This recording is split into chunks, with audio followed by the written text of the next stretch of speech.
Are there CrossFit exercises that you should avoid?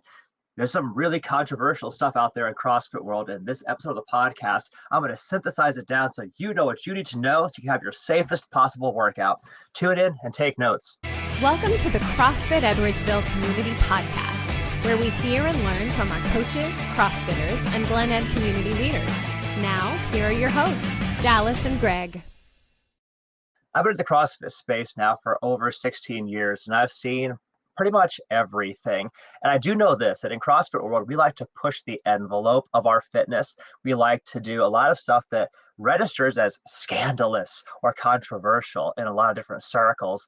And some people could make an argument that certain exercises are safer than others. Now that's all relative, but hearing from not just the critics of CrossFit, but also from voices inside of CrossFit, there are actually some CrossFit exercises that you can make a really good argument. Maybe the risk outweighs the reward, or maybe there are better other alternatives that you could do to get fit in certain ways versus the exercises that we'll reveal in this episode of the podcast.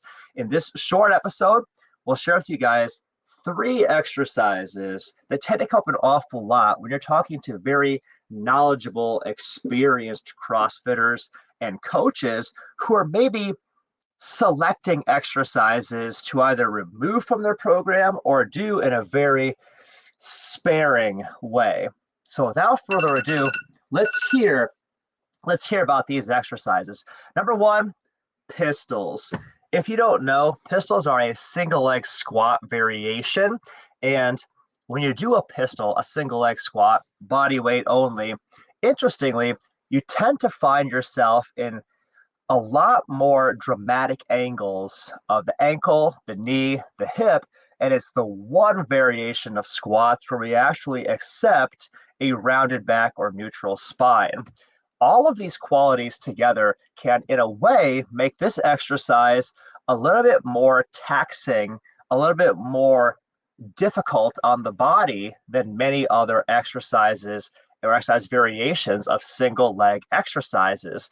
It's very well known that many competitive CrossFitters will only do pistols in competition if it shows up, but they avoid it during their training. This is an exercise that perhaps you may want to do sparingly as well, because a lot of exercises like lunges, box step ups give you many of the same benefits, but without any of the drawbacks. That's number 1. Number 2, handstand push-ups. This is one of those cool, flashy, exciting CrossFit competition.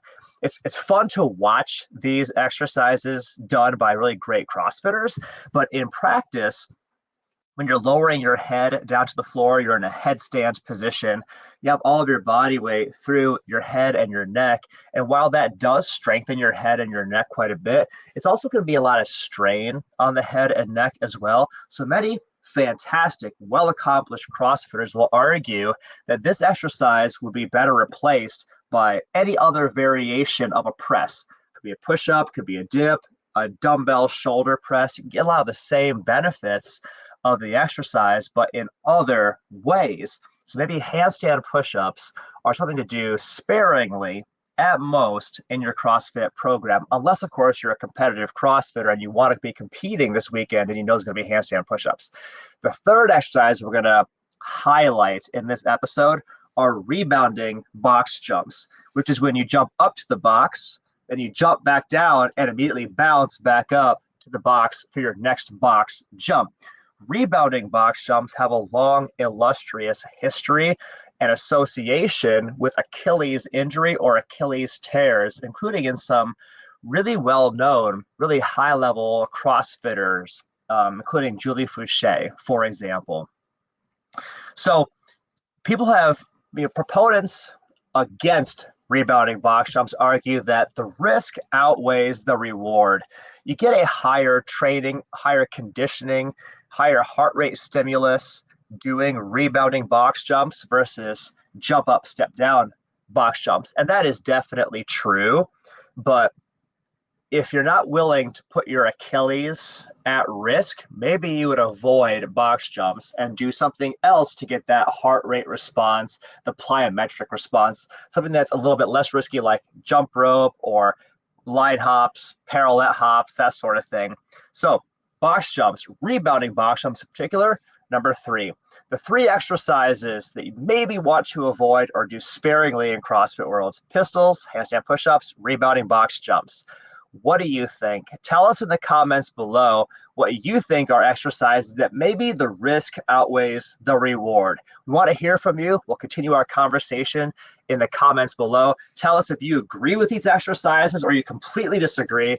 Do they not deserve the bad rap? We want to hear from you guys. Tell us in the comments. We'll talk to you in the next episode of the podcast. G out.